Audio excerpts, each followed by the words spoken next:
রোজকার মতো আজকেও সকাল সকাল আমি প্রমা আপনাদের সঙ্গে জানাবো দিনভর কেমন থাকবে আবহাওয়া। নভেম্বরের শুরু থেকে বঙ্গবাসী হতাশ হলেও মাঝামাঝি সময় থেকে কিন্তু চালিয়ে ব্যাট করছে উত্তুরে হাওয়া, অর্থাৎ শীত প্রায় জাঁকিয়ে বসতে শুরু করেছে।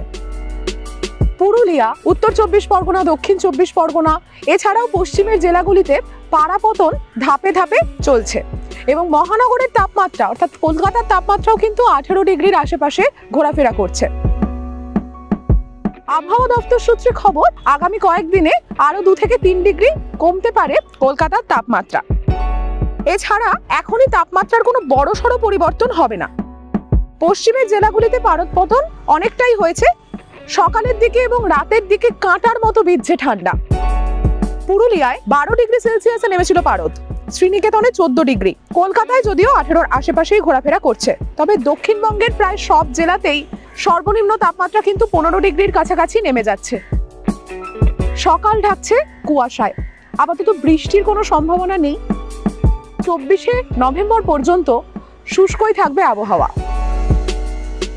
এমন আরো খবরের আপডেট পেতে চোখ রাখুন এডিটর জি বাংলার পর্দায়।